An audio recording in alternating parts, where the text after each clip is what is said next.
Assalamu alaikum and welcome to a brand new episode of the TMV podcast. I am your host Hasib Rizvi. In today's episode, we're going to be speaking about the concept of Jihad-an-nafs equaling mental health and vice versa. This was actually an idea that was floated to me last year by a scholar and dear friend. And when he initially said it to me, it kind of puzzled me for a moment, and then it took a while for the penny to drop. And then I started thinking about it a lot more and realized like that was a very true statement. And of course, I feel like if more and more people perceive mental health that way and Jihad-an-nafs that way equally, it would really help us kind of overcome a lot of the obstacles that we face in life in our own minds.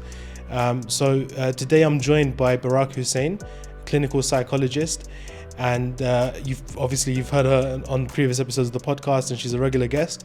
And so we kind of unpack this a little bit more and speak a lot more about Jihad-an-nafs and mental health and what it means. And she does an amazing job explaining what the nafs is and the three parts of it, which was a learning for me as well. So we really hope you enjoy this episode. Before that, wanted to quickly ask you guys if you could please leave a like on the video below. If you're watching on YouTube, that'd be really appreciated. Make sure you obviously subscribe and share it with your friends and family. And if you're listening to the podcast, then please leave a 5-star rating and also leave a comment again. I know it's very kind of weird to always ask that, and it's a classic YouTuber thing, but it really does make a big difference. And obviously, because we've been away for such a long time, the algorithms may not necessarily be on our side, so your support really makes a big difference. So again, I appreciate it. Without further ado, let's jump straight into the podcast with Berak. Last year, I met with a scholar, a very good friend of mine as well, and he said something to me. He said mental health is Jihad-an-nafs and Jihad-an-nafs is mental health. And it took a moment for it to kind of like absorb, because initially I was just kind of like, it's phrased in a way where it kind of forces you to ask a lot of questions almost, like, because we've learned almost as if these two things are separate from each other. And the more I thought about it, the more I kind of like started to kind of accept and understand that what he said is actually true. And so I wanted to put that to you as well. Like, do you agree with that statement that he said? Absolutely. I think it's an interesting way of putting mental health in that perspective, especially when we look at it from an Islamic, a spiritual perspective, right? When we connect it that way. But let's take a look here in terms of, before getting into further with Jihad-an-nafs, let's first look at what the nafs is all about. I'm going to share here some information as we do this explanation so that we can have a clear understanding. So, and this is something that I researched as a grad student as part of my graduate studies, the Islamic concepts or Islamic psychology and counseling concepts, to put into clinical practice from theory. And so when I was researching this, it was fascinating to learn about the nafs from this aspect and to be able to apply it from the psychological and mental wellness aspect. So we know, for example, the concept of nafs in Arabic, it's used in the Quran and it's translated as the self or the soul. It could be both good or evil. And there are many different types of nafs that have been described in the Quran. So we take a closer look at that. There are 3 main types, right? Ranking from the worst to the better. So you see here, we've got nafs al-ammara bisu, which is the commanding lower self. And you've got the nafs al-lawwama, which is the self-reproaching. And you've got the nafs al-mutma'inna. So before we get into Jihad-an-nafs, we need to understand these basic 3 types of the nafs that the Quran describes. And let's go a little bit further here to see each one of them in the Quran. So nafs al-ammara, you see here in Surah Yusuf, Bismillah ar-Rahman ar-Rahim, وَمَا أُبَرِّئُ نَفْسِي إِنَّ النَّفْسَ لَأَمَّارَةٌ بِالسُّوءِ إِلَّا مَا رَحِمَ رَبِّي إِنَّ رَبِّي غَفُورٌ رَحِيمٌ. And I do not acquit myself. Indeed, the soul is a persistent enjoiner of evil, except those upon which my Lord has mercy. Indeed, my Lord is forgiving and merciful. So you see here with this side of the nafs, the part or phase, or there's so many different ways of attributing it, right? So part, phase, because we are in constant influx throughout battling the different parts of the nafs, right? So here we see that it is prone to the lower aspects of the self, which represents the negative drives in man. And this is analogous when we look at it from a Western psychological perspective in terms of theory. It's analogous to the Freudian concept of the id, which also describes the lower parts of man. So we go on to the next part here. So, sorry, rather, for example, here, you could say, it's the part of you that says, I want it now. You know, I don't care if it's right or wrong. I want it now, even though you know it's haram or it's not good for you or etc. That id part is like that little kid that wants that lollipop and doesn't care if it's 8 o'clock and it's bedtime. No reason. So that's the part or the phase of the nafs al-ammara. Let's look at this next part here, which is nafs al-lawwama, the self-reproaching. And we see here in Surah Al-Qiyamah, وَلَا بِسْمِ اللَّهِ الرَّحْمَنِ الرَّحِيمِ وَلَا أُقْسِمُ بِالنَّفْسِ اللَّوَّامَةِ, and I swear by the reproaching soul, to the certainty of resurrection. So this corresponds to the self when it becomes aware of the wrongdoing, right? And it feels the guilt or the remorse. And this is what we see here, the first major step in the psycho-spiritual growth development. Okay. And when we compare it to Western psychology again, we see that it's analogous to the Freudian concept of the superego, which is that feeling of, oh, I shouldn't have done that. Or why did I do that? I wish I hadn't. The could have, should have, would have, right? So this is our nafs al-lawwama. And then finally, we see nafs al-mutma'inna, the peaceful self. And we see in Surah Al-Fajr, يا أيها النفس المطمئنة ارجعي إلى ربك راضية مرضية. And to the righteous it will be said, O reassured soul, return to your Lord, well pleased and pleasing to him. Reassured, right? The state of inner peace and happiness when you feel satisfied and you're content in yourself. It's that desired state that we're all aiming for from an Islamic perspective, right? The highest level of spiritual achievement. And in order to get to that stage or that state or that phase, you have to activate the lawama, the remorseful self. So now that we have a better, 101 in terms of the self, the nafs, the soul, from an Islamic psycho-spiritual perspective, let's take a look at Jihad-an-nafs, right? And so Jihad-an-nafs is essentially the struggle of the self, especially against nafs al-ammara and the nafs al-lawwama, to get to that mutma'inna, serene place where even when we say Bismillah ar-Rahman ar-Rahim, ala bi dhikrillah tatma'inna al-qulub. I know we'll jump to that later, but the itmi'nan here, that peace right there, is through this jihad al-nafs, that constant struggle that we're facing throughout the day. So let's take a look. No, that's not related to that. We'll keep it on here. But essentially what I want to say about this is that we are constantly in that influx. Okay, that constant battle within the different parts of ourselves throughout the day, right? So we see here that it's really quite, what's the word I'm looking for here? Significant, I guess, and that it's very comprehensive. We've done a little 101 here, but you see here how you've got that jihad-an-nafs through, for example, sincere repentance and prayers and supplications and good acts, right? That can help us control that lower commanding self through that discipline and avoidance of acts that could cause us anxiety or remorse or depression or guilt, right? And so this nafs that we took a look at, the three parts here, is that one entity, right? With where the psycho-spiritual conflicts arise when the nafs al-ammara is the dominating part. And so this prevents one from reaching that goal of nafs al-mutma'inna.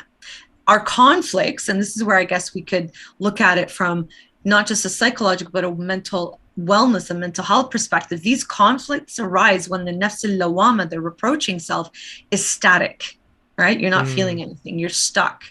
And in the awareness of its guilty actions, it's not doing anything against that, or it's not proceeding forward in an attempt to reach that serene self, right? And so the point here is that that self is always in that dynamic flux, like we mentioned earlier. So the same person could experience different states within themselves at different times throughout the day, or even in a moment, or even in when something is happening.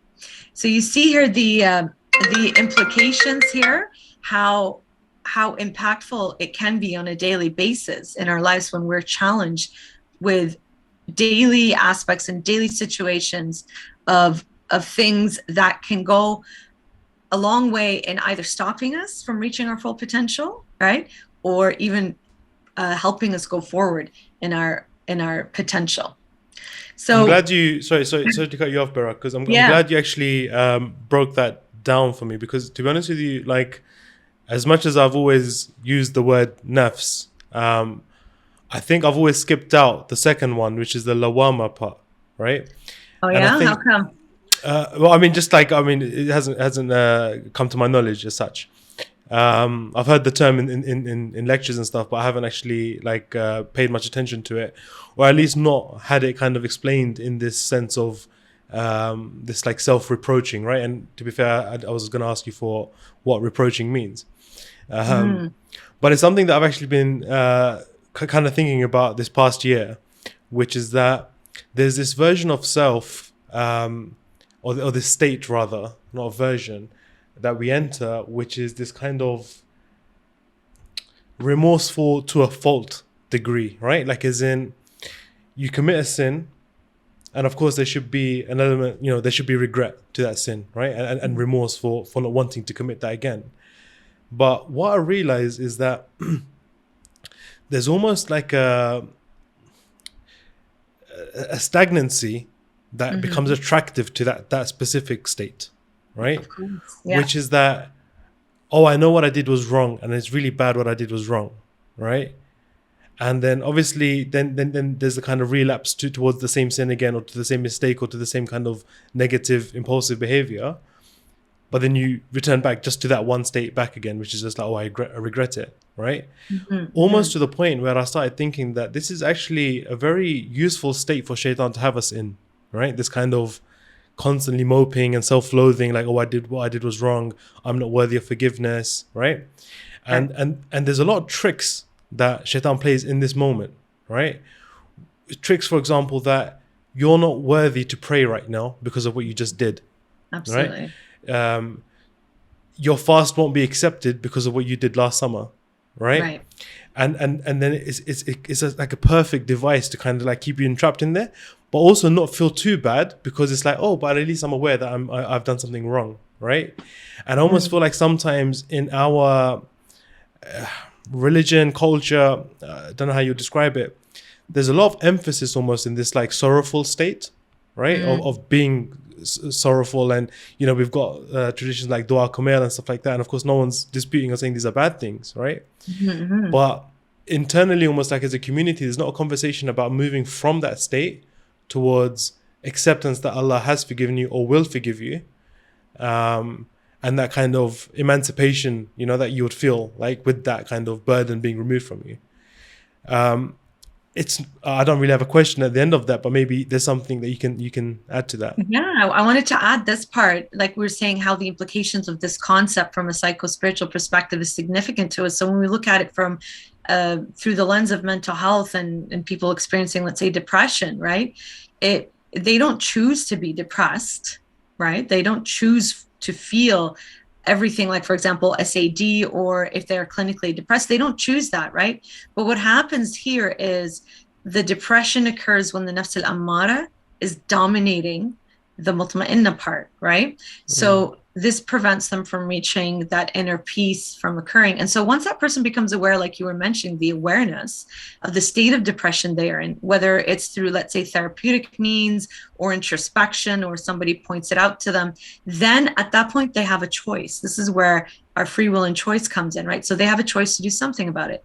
They can either let the depression overtake them by not doing what they need to, right? And so essentially it is his decision, your decision, my decision in that point, to make the choice of action that can facilitate us to reach that inner peace or that inner turmoil. So we have that choice. Sometimes we say, well, you don't have the choice. You just don't feel like doing anything. You're just feeling so overwhelmed. Sometimes it just takes, getting out of bed to start the process of it, instead of staying in bed all day. Like, go to the washroom, wash your face, or go take a shower, or all of that. And so the fact that we have that choice, then we have the ability in our hands and that empowerment to improve the quality of our life despite the challenges that we experience. Yeah. So this is the thing where when the Shaykh had said that to me, and I kind of like went away with it and absorbed it and stuff. Yeah. And again, I started thinking, because obviously when you think of mental health, the first kind of mental state that you think about is depression or anxiety, right? These are the kind of like Right. two common words and phrases that are used when it comes to mental health discussions. Right. Then I'm thinking to myself, okay, hold on a sec. So if it is Jihad-an-nafs and depression is the form that this battle is taking place, right? That's taking place. I've got to phrase this very sensitively, right? I feel like in the past like 5 years, obviously, maybe even more actually, I think it's been a decade now since the conversation of mental health has become more prominent and more acceptable to have, which is a good thing, right? But within our communities, it's only been around 5, I would say. Yeah, But yeah, in the for general sure. population, 10. Yeah. For sure, right? And obviously that's amazing. It's good. It's helping people resolve their issues.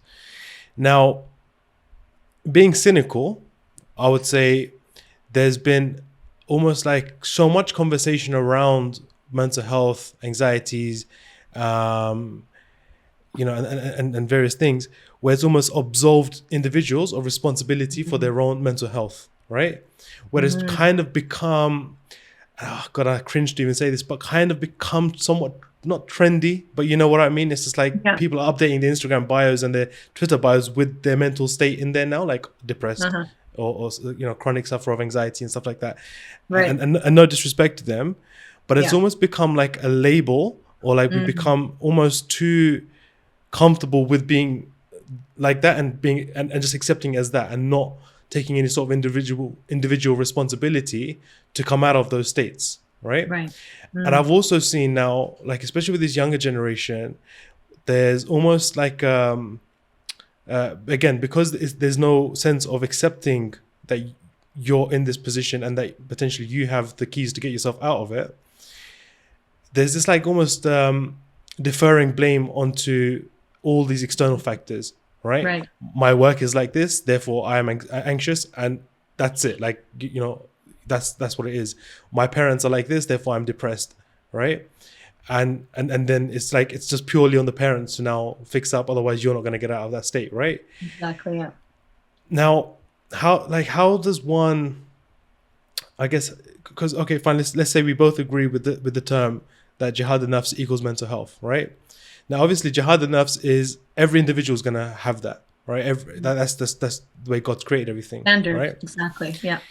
So now, how do we go from where I feel we are right now, which is this kind of position of just accepting mental health issues and that's it, to no, take this as a battle, take this as a serious fight that you have to fight yourself out of individually, regardless of your external circumstances? And how do we phrase that in a more polite way? Because jihad, right, like the struggle, that's almost a trigger word, right? in today's era, that's a trigger word. That almost needs to come with a bit of a disclaimer that it's being suggested to you that you have to fight for your kind of emancipation. So how would you reconcile these two terminologies and I guess these two paradigms? So we all have challenges that we experience, that we struggle from, choosing a chicken salad or a chicken burger, right? Like, which is healthier, right, for your overall well-being? And you have that choice. I'm not going to answer that question. Well, I think your answer right there shows me you're going to go for the burger, right? So you go with what you feel like, you go with what you want, right? And knowing that if you take, and especially if you're following a nutrition plan, let's say, and you've got a trainer and you've got this goal that you're going towards, right? You are most likely going to choose the chicken salad over the chicken burger, right? If you don't have that discipline and you don't need to follow or you don't want to, then you're gonna get that. Who knows, you might have both, right? So you have that choice right there to decide what you're gonna do. Now, when we take it to mental health, this is just for our physical health. When we take it to mental health, it's a little bit more complicated than, all right, this or that, right? Yeah, it's not tangible.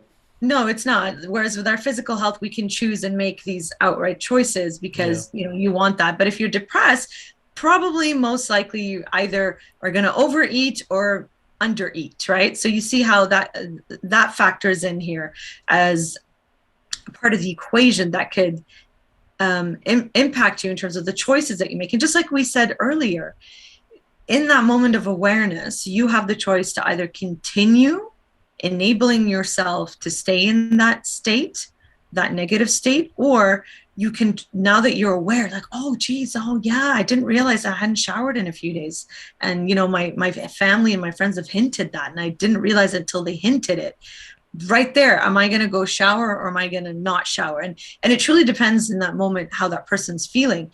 Like you said, it's almost become a cliche now that people are labeling themselves, and it's great to one degree, in the sense that people are being openly talking about it, especially in our Muslim community, because we need to have that openness to talk about. And alhamdulillah, the last few years with some of the projects that we've worked on, I think that has helped people open the conversation and talk more about it. But then sometimes too good of a thing can go, too much, and then we don't know how to cope and deal with it, right? Because like you said, when we go that route of, oh, I am not doing this because I'm severely depressed right now, it's almost like, all right, so are you going to continue with that, allowing the depression, or going with that? Because it's very tricky, and I'm being very cognizant of how I say it, because then it sounds like we're almost being not compassionate or judgmental to the empathetic who are truly struggling. Right? No, I'm not taking away from that. In fact, I'm acknowledging and validating that there are times, I mean, probably you and I have felt it, we're maybe not clinically depressed, but we have felt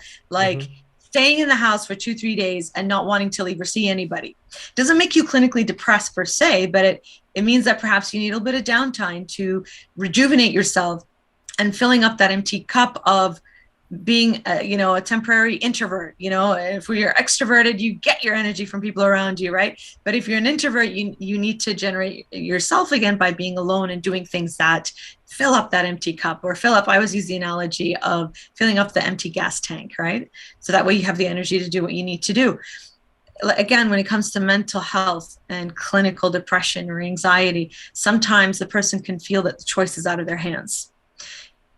Awareness can help you propagate, especially if you're a person, let's say, of positive outlook, generally a person, let's say, of faith, who uses the tenets and beautiful hadiths and ayahs from the Quran that we have to kind of use that as a way of life for them, because then it comes into the conversation of we have all the time, well, oh, you should just pray more, or you should read more Quran, and then your depression will go away. But no, we know it's not like that.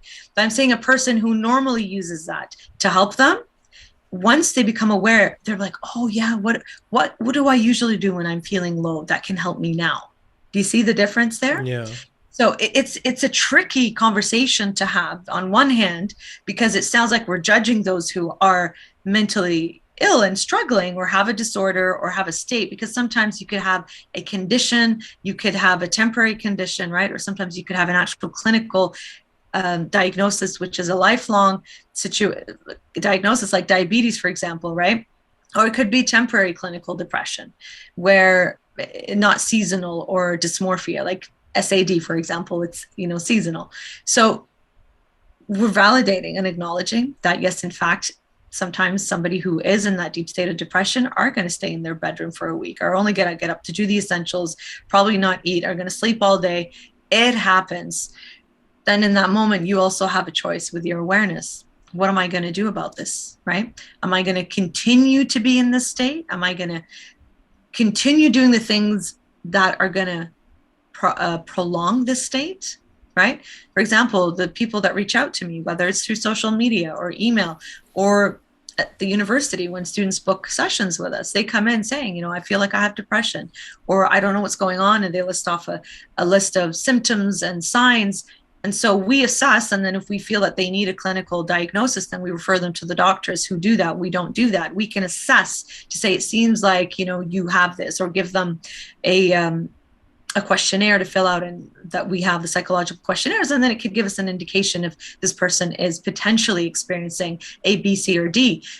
Usually when that person comes, they've done the hardest thing. They've acknowledged there's something off. They've made the choice to do something about it. Lawama. They've made the choice, exactly. The lawama has given them that opportunity to leave the Ammara state and get to that place of heading towards that place of peace. You hear people come in and say, I just want to be happy. And I'm like, oh, I can't help you with that. I can't give you a solution. I'm looking for that too. But then it's very personal. What does happiness mean?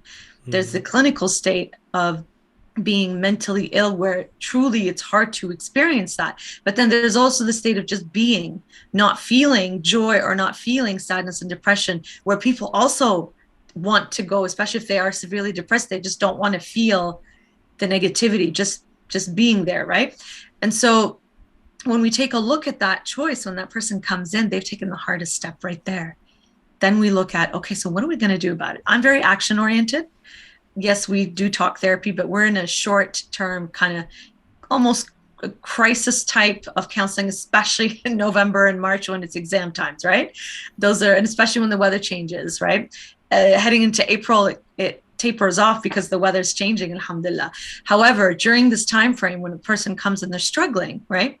After they've made that choice to come, then we look at, do they need to be diagnosed to get clinical support, which means medication as part of the treatment? Most of the time, people don't want to go that route.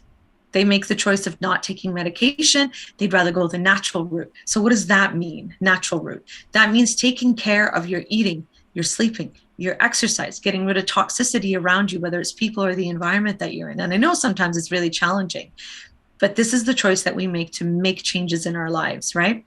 And so we make this natural plan for about 2 weeks.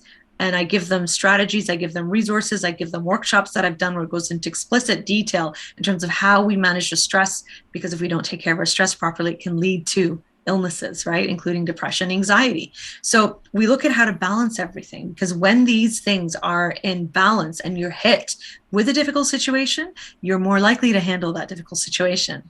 But if one of these things are off and you're hit with a difficult situation, it becomes very hard to handle it, right? So that's why we want to build those building blocks, make them fairly solid, not 100%, because there's no such thing as perfect, right? But the best that we can. So when these are balanced and you're hit with that difficult situation, whether it's, not doing well on exams or family problems or relationship problems or, God forbid, a car accident or somebody passes away, you're more likely to handle the stress of that, that attack or that sudden situation than when you don't have these things in balance. So this is what I work on with people, is to let's get these things in balance, because sometimes people are in situations they really have no control over, right? A lot of young people living at home with abusive parents or an abusive partner, or, you're in a workplace where your boss is just this wonderful, I'm saying this sarcastically, boss, right? Or there's an issue with a classmate. It could be any type of problem, perhaps, that it's really hard to get out of in the moment. So what do? We can't change the situation, but we can change how we choose to look at that situation. This is a very empowering, enabling concept. You don't have control over situations. And from an Islamic perspective, of course not, God does, right? What do you have control over? How you choose to deal with the situation. This is control. Now, already when you hear these words, you feel a little bit more lighter. You feel that there's hope, because what happens when you're dealing with depression or severe mental illnesses, hope. People lose hope, or it diminishes over time, right? They feel helpless. But then when we start reframing the situation and start empowering, start enabling, and looking at these type of strategies where you can budge something here, a little bit over here, then you see a little bit of movement. With a little bit of movement, it can make that sudden change that you've been looking for. No, for sure. It kind of, like, this year, like for me personally, was a bit of a strange one, right? Because obviously with this whole move to America thing, so something occurred for the first time in my life, right? Which was what I now believe is anxiety, right? Mm-hmm. And it was so strange, because it was like, I knew that everything's okay. So rationally, my brain's like, hello, you're fine. This is, is what you're doing is fairly normal. Right. Yes, obviously it's a big move and so on and so forth.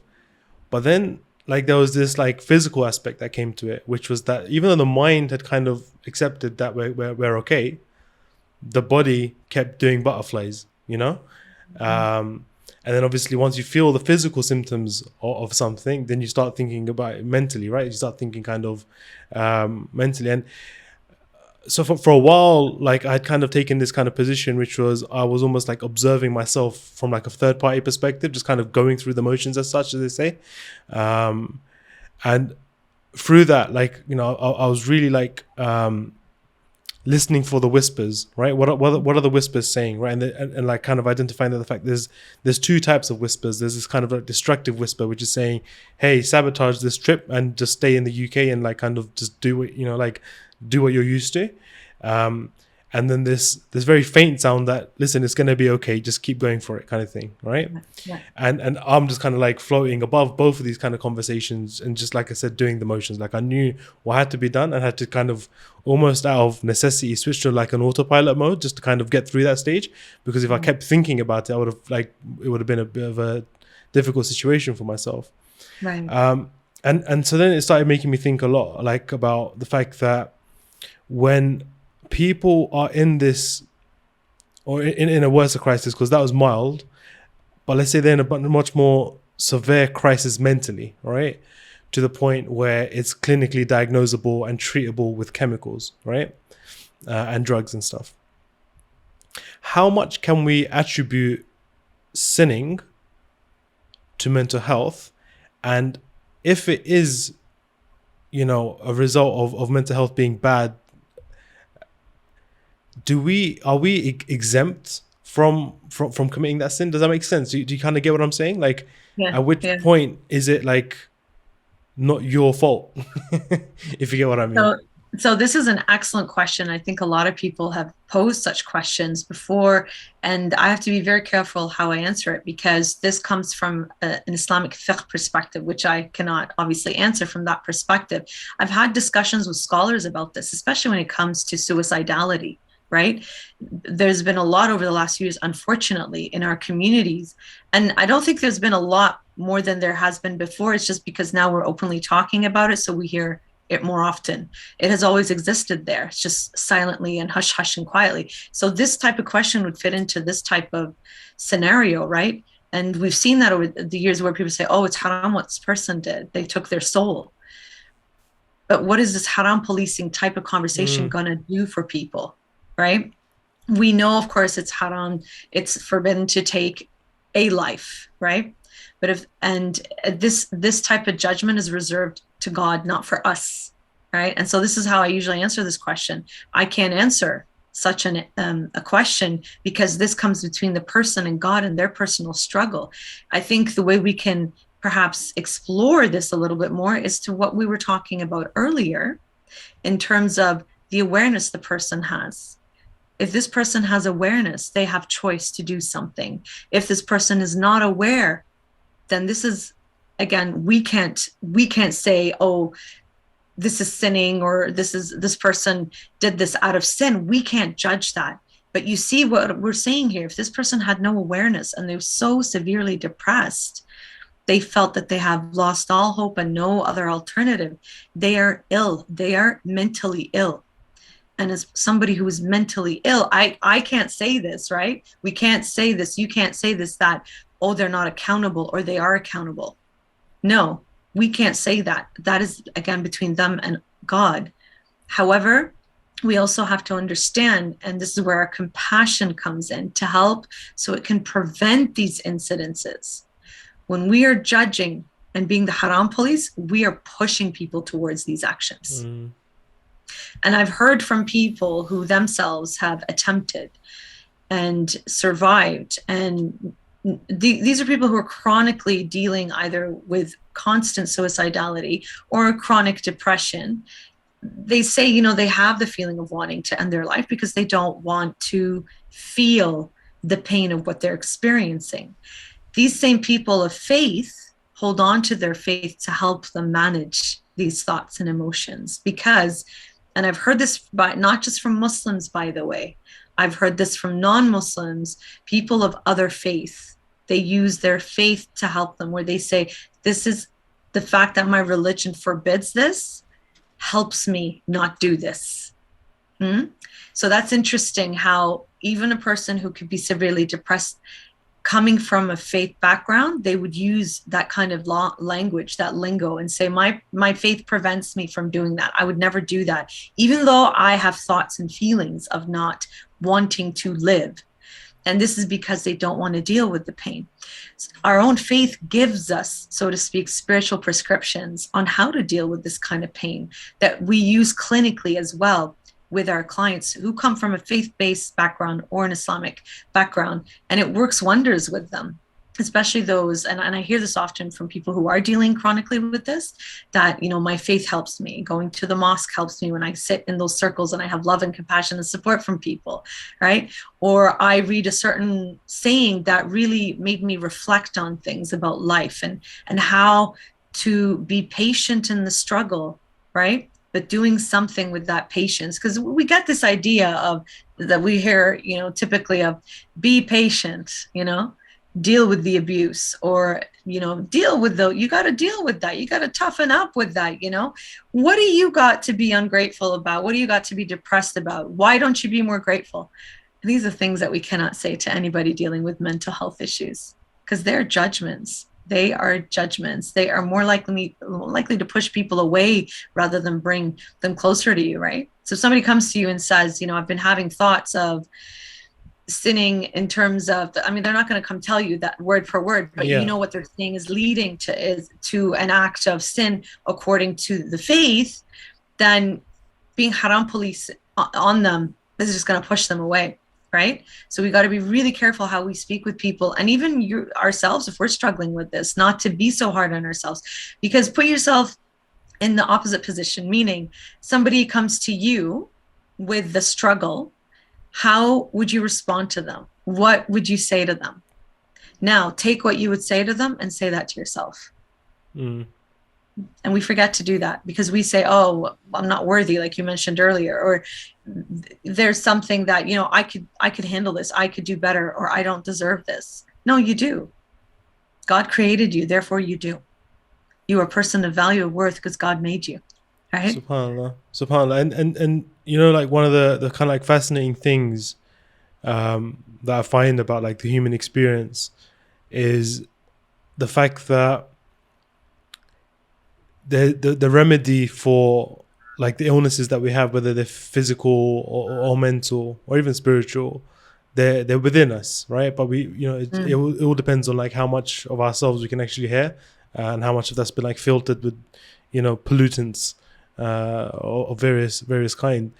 And so on that note, like I wanted to kind of ask you kind of some solutions, some kind of like suggestions for how people can come out of these states, right? Like, and obviously, like, we're not talking about extreme forms of mental health where, you know, it will require, you know, like drugs and other forms of therapy, but I mean these more kind of like milder, kind of like almost very common experiences that I guess human beings will have, and particularly thinking about dhikr as well. Maybe we can come back to that more specifically, but I wanted to know if you've come across like solutions that are both like you know, from a secular perspective, practical from a secular perspective, but also tie in with what Islam says and the logic of our religion.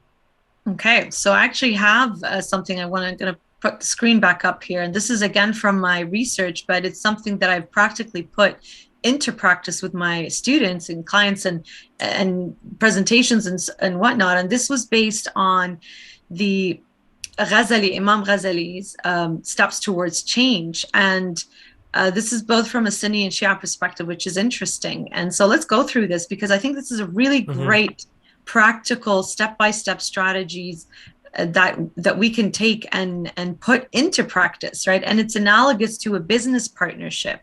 And so I just wanted to put a side note here, which was really cool. I found out about this later. I didn't know at the time as a student, but I learned this later because when I was doing my research, there was nothing on mental health and Islamic counseling and psychology at the time. I had to take loosely translated books and really barely any articles out there on mental health from an Islamic perspective. Now, mashallah, we have conferences, we have journals, we have left, right, and center professionals doing this stuff, but back then there wasn't. And I learned this later on after I submitted all of this, I found this out. So it was really interesting here is that Mullah Muhsin Fayaz Kashani, who's a Shia scholar, was well known for his books, Muhjat al-Bayda, which he wrote from the Shia point of view of Ghazali's Ihya Ulum ad-Din, the revival of religious studies. So it's really interesting to see the connection that therefore that this type of Islamic counseling and psychology has been existing since the beginning of our history, but it's only now that people are looking towards this and applying it. All right, so let's jump right into it. There's a nice, cool side note there. And so when we take a look at how behavior change occurs, okay, and you're going to do this with me, brother, okay? So you're going to take something that you want to work on, right?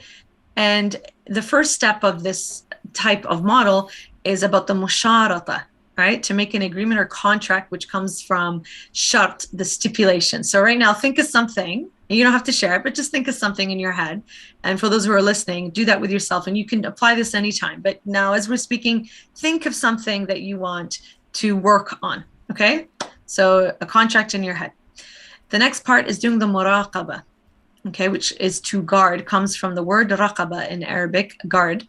And so now you're going to observe yourself, but sorry, not observe yet. You're guarding yourself here, right? And in this part, you must meditate before you take action. Meditate means here reflect, right? Do some tafakkur and tadabbur, as we say, and reflect on, contemplating and being introspective in terms of watch over your own self, right? Because then we function as our own observer by guarding and observing here, okay? The third part is the muhasaba, coming from hisab, account, right? So evaluating yourself, taking account of yourself. This is accountability. This is huge here. This is where we're getting into it, right? And so this stage involves the self-examination, where you take into account of your own action, and continuously you want to be checking if you're upholding your sharat, okay? The first step. Jumping now into the mu'aqaba.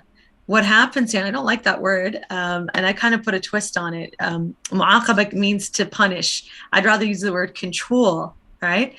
Because it comes from the word aqaba, to punish. And so we want to look at here is maybe control or manage, right? Or I like to use the word consequence as well, because there's a lot of negative reinforcement with the word punish, right? And we want to be positive here and encourage. So what we do here in this section is that if we do not honor our initial agreement, that we must set a consequence for ourselves. So for example, if I don't, go do my workout today, well, then I'm not going to have that chocolate cake tonight. Huh? So that's the consequence, is taking away. It's not really punishing, right? So you kind of work and negotiate with yourself here, how you're going to work with something, okay? Again, I used his terminology, but I kind of put a twist on it in terms of using the positive reinforcement. Number 5, mujahada, and this goes in line with our discussion today, right? That striving, jihad, effort, to make that effort. And so what happens here, this is the step that you are fighting against your own lower self, the nafs al-ammara, right? And all of its inclinations here. So this is the stage of the continuous and consistent struggle to overcome your nafs. And it's an important step where the changes occur through that Jihad-an-nafs that we've been talking about. Finally, you have the mu'ataba, which comes from ataba, to repent, to rebuke. And in this step, if you have, let's say, not reached the goal, or let's say, I'm using positive words here, but essentially maintain the contract, if you've not maintained it, then here we make the effort to turn around, repeating, or perhaps changing or correcting or modifying the contract in ways so that we can recognize the error that we've made, what didn't work, trial and error, right? So there's that nice opportunity there and flexibility. And so it is our responsibility and choice to learn from the setback to improve the next contract. And this is what it can look like for us, right? So this is the simple model, so to speak, here of how it can be as an integral aspect of development, or rather using daily strategies on, what can I do to work on my nafs al-ammara? What can I do on working with choices? What can I do on trying to reach my goal?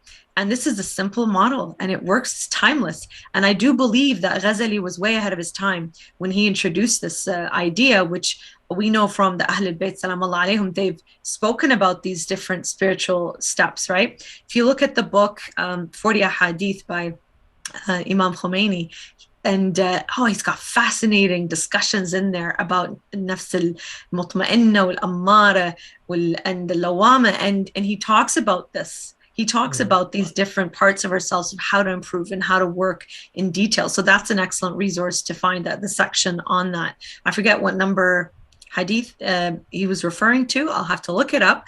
But it was part of a program that I was taking, and I still am now, looking at these different aspects of the human self and connecting it from a psycho-Islamic spiritual perspective.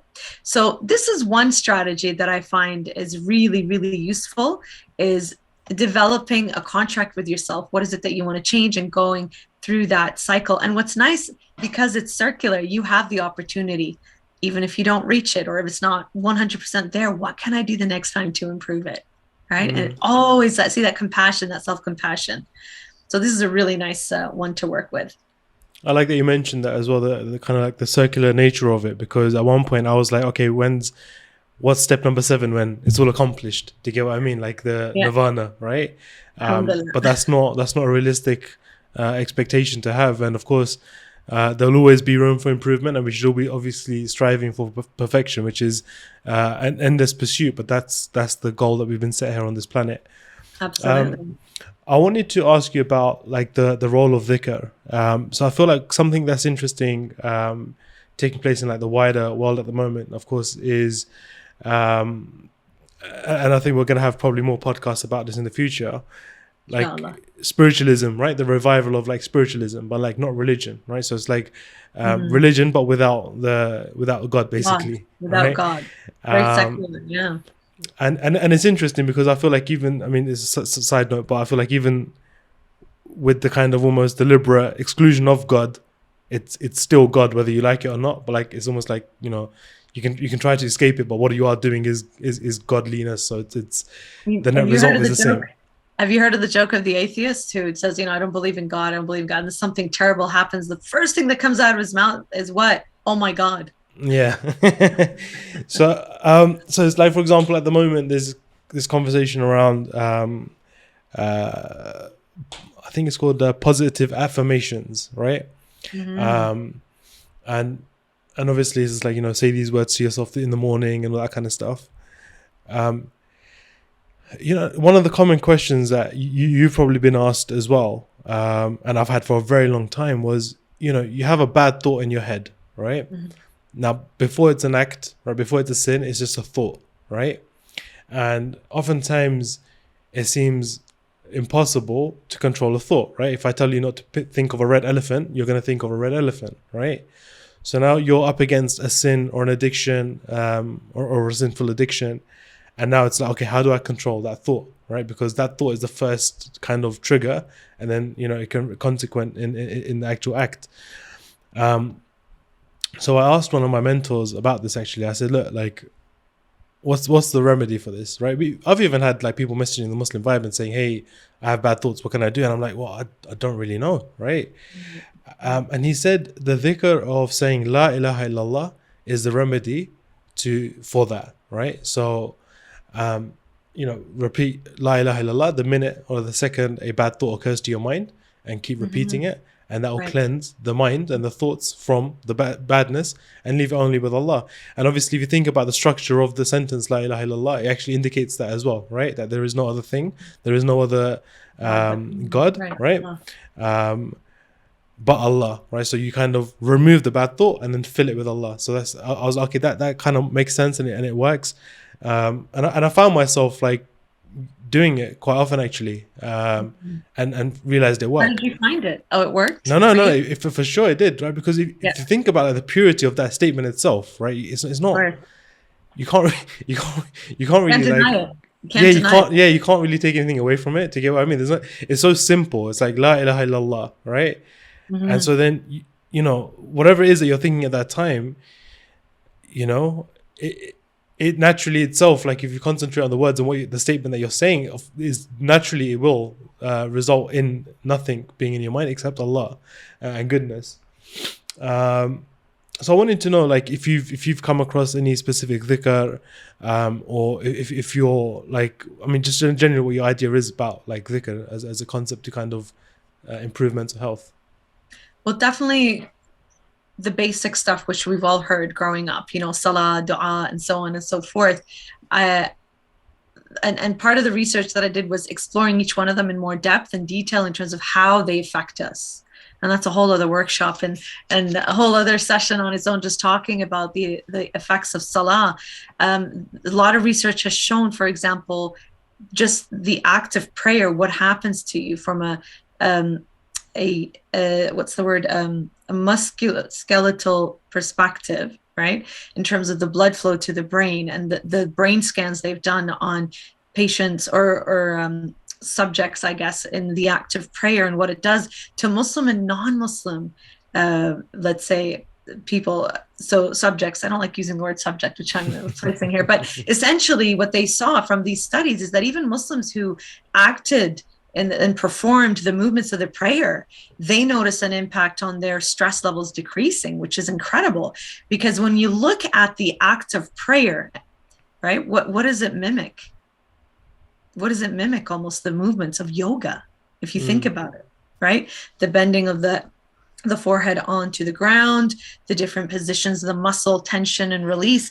These are all very similar to our salah movement, right? And so, like I said, the studies were done to see what happens in that movement and the blood flow to the brain, et cetera, et cetera. I could go on and on how exciting and fascinating it is. Essentially, the layman's just going to know that, okay, so prayer is good for you. But those who are interested in knowing what, how and why, I guarantee you're not going to look at salah the same way again. No way. And I find when we do that in the presentations that I do in different centers and Muslim centers, subhanAllah, this presentation always tends to be around salah time. So when we finish heading into salah, we're in this whole other spiritual state of understanding the psychology and biology behind salah and how it really can impact us. And going into salah with that knowledge can go a long way in perhaps helping somebody down the road, because what you're doing in salah, you're using words of dhikr. Like you said, Allah, the word Allah is in that. Allah says in the Quran, and I use this all the time, and I said it earlier, Bismillah ar-Rahman ar-Rahim from Surah Al-Ra'd, thunder, Ala bi dhikrillah tatma'inna al-qulub.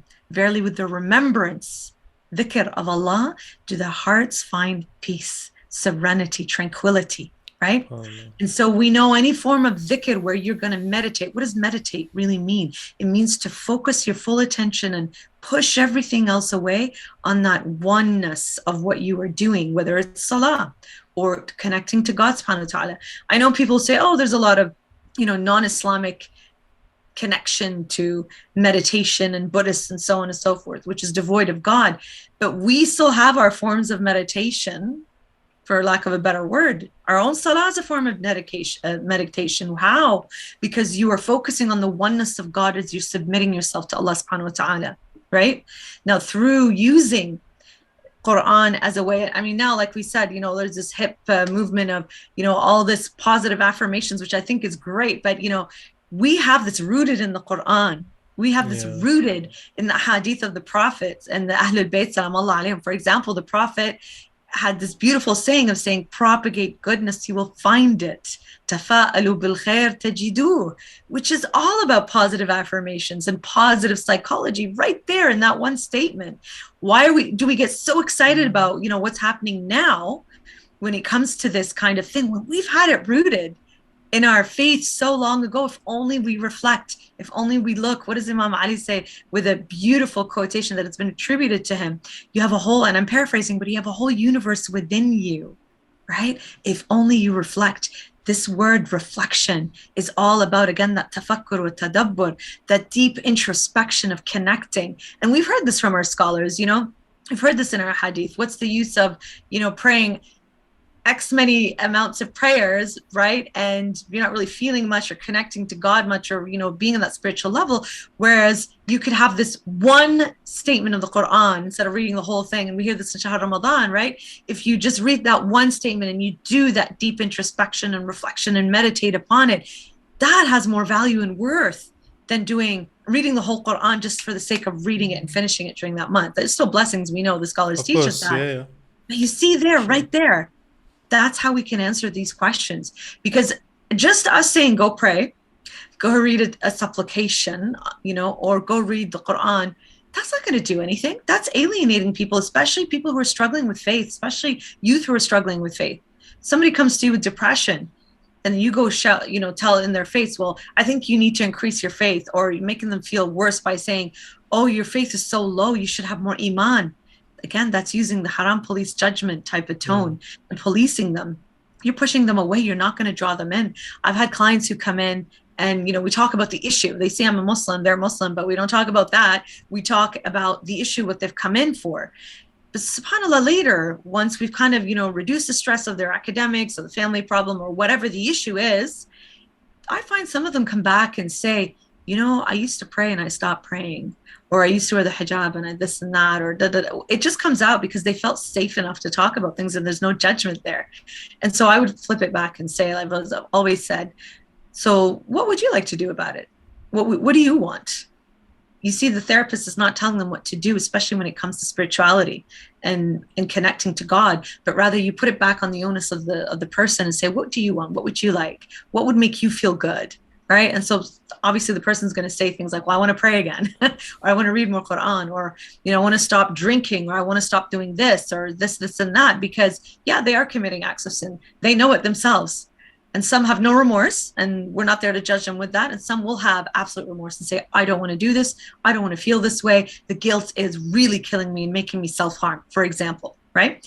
For lack of a better word. So what we do then is, with that compassion, we make a plan together. So how are we going to do this? Well, perhaps let's set a timer on your phone. Let's try and get in a few prayers through the day and increase it day by day. What do you feel? And then you get the person to give you the solution, not us telling them what the solution is. Dhikr, tasbih. I have this beautiful sabha that my friends in Australia gave me. I just randomly have stuff here and there always in front of me, like trips from ziyarah, which give me a dhikr as well. What else here? Here's a beautiful bracelet from Kaf al-Abbas, or my rings that I got in Najaf or Karbala, wherever. I would say these are a form of dhikr whenever I see for example, the visual ring dhikr. Visual dhikr of Imam it's Ali. Like right? one of the what do you call it? The canvases that I had in my house. It's still in shipping, right? It's still coming from London at the moment. It was Alhamdulillah, right? So it's like this design calligraphy thing that I did. It's actually my own. It's the first artwork piece of my own that I actually ordered to the house. And obviously with the little one growing up and stuff, you want to decorate your house, right? To kind of feel like you're in a Muslim household, right? You can't just have like grey walls and stuff like that. As much as I love my minimalism and stuff. But then I was kind of like thinking about like, what's the one sentiment I want there to be attached to like home when you walk in, the first thing that you see, right? Even in your subconscious, right? Like, so we went with the canvas that said Alhamdulillah. And yes, I feel like these little hacks almost, right? They're like almost like hacks towards your deen, right? They're really important and can make such a big difference in our lives. There's a separate conversation we need to have, Berak, I feel, in a future podcast, inshallah, talking about these kind of interfaith hacks again, right? Because like yoga is a big thing at the moment. I mean, has been for a while, to be fair. But like, Buddhist meditation and stuff like that, and even like Christian theological thoughts, right? For example, the 12-step program and stuff, right? And I feel like there's the conversation to be had about the different faiths and what they have to offer, and the fact that, in my opinion at least, I feel like there's a major overlap with Islam, and what Islam actually says, but it comes down to the fact that we haven't actually done the research and the digging ourselves.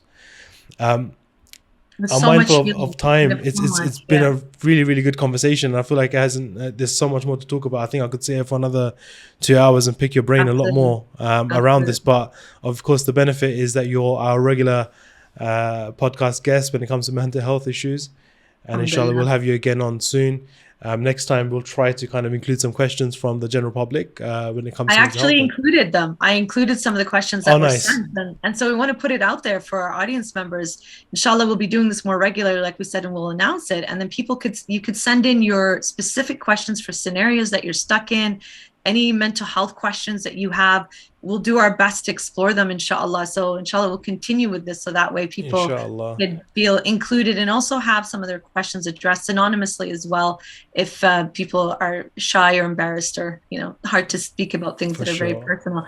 I just want to quickly say, I know we're run out of time, because when we talk about dhikr, there's so much that we can talk about that, like we were saying, but a few things that I've learned along the way from people who were the scholars themselves or people who practice this. You said La ilaha illallah. What was taught to me, al-wadud. one with love and calmness. And the names of God, if you meditate on them, and when I say meditate, to really reflect and repeat them over and over again. And I think there's like whole books or scholars out there who've spoken about specific types of dhikr and what they can do for us. I was just talking about it from a psycho-spiritual perspective, the effect of using this, how it impacts you. But there's tons out there, and the beautiful, if you look at Sahifat Sajjadiyya, the whispered prayers of Imam Sajjad, there's actual dhikr in there and supplications that have to do with anxiety, that have to do with depression, that have to do with the overthinking and different states of the nafs. So I highly recommend for people to check those out with the mental state of, oh, we've got a lot of this Western, and hip type of positive affirmations out there, but we have our own. If we only look at it from that lens, that we've actually had it all along, like you said, the research, but to go back to what we have from the lens of what we understand from modern psych and wellness and so on and so forth, because then you have a different appreciation for it, inshallah. For sure. Berak, I'll ask you for one favor before you go. If you could just send me some links for further reading, specifically on like the Jihad-an-nafs. So you mentioned 40 hadith and some other books and stuff. So just send me those links, and what I'll do is I'll include those in the description for this podcast episode, so that if anyone wants to do any further reading, they'll have access to those resources. Berak, it's been an absolute pleasure, and of course this is not the last time we're going to be speaking. We're definitely going to be speaking again soon. We'll talk all the time, inshallah. inshallah. In fact, you've given me some ideas as well for some social media content as well that we can create off the back of this as well, like the 6 steps of Imam Ghazali. Inshallah, I'll look to design that as a carousel. Inshallah. Do you want me to send you what I have, the information? Yeah, if you could, that'd be great. Inshallah. Sounds good. All right, Berak. All right. Take care, and we'll speak soon, inshallah. Take care. Assalamu alaikum. So that was our conversation with Berak. I hope you found it insightful. I definitely did. I really kind of, it took me, like the part about nafs al-lawama. For me, that was, I guess, today's biggest learning for myself personally, because there is that state of like remorse and regret that sometimes becomes our safe space, but that's not necessarily where we want to actually be either. And somehow it feels valid to be in that space because, well, at least you're acknowledging the fact that you've done something wrong, right? So I found that to be quite insightful, and inshallah that will help me as well kind of figure out some of my own stuff. Guys, just wanted to explain the bald head. So if you made it this far in the podcast, then you, this is little Easter egg, not an Easter egg, what's this called? Little tidbit is for you. So I was trimming my hair today, and then the razor, the trimmer broke halfway through. Not broke, it just stopped working. I don't know, it was really annoying. So I don't know whether it was a good idea or not, but I decided to kind of shave the whole thing off. So yeah, I just thought I'll share that with you. If you're watching and you're thinking, where's this egghead come from? That's basically the story behind that. Guys, as usual, please subscribe, comment, like videos, all that stuff. Check the link in the description for some of those resources that we mentioned as well. And please do share this podcast with your friends and family. Really appreciate it, because obviously we're just trying to grow this again. But yeah, inshallah, more interesting guests and topics to be announced in a couple of days. The next one is either going to be Muhammad Javad Shamali. He's been a popular guest in the past, but also next week I'm going to be recording a podcast with a brother named Shabazz behind Ramadan Legacy Planners, and if you don't know what that is, you can quickly go Google it. But yeah, very interesting new kind of venture for him as well, and so we're going to be kind of looking into that, and again it's going to be very much focused around spiritualism, mental health, and basically us becoming our best versions of ourselves. So stay tuned, and again, please share this podcast.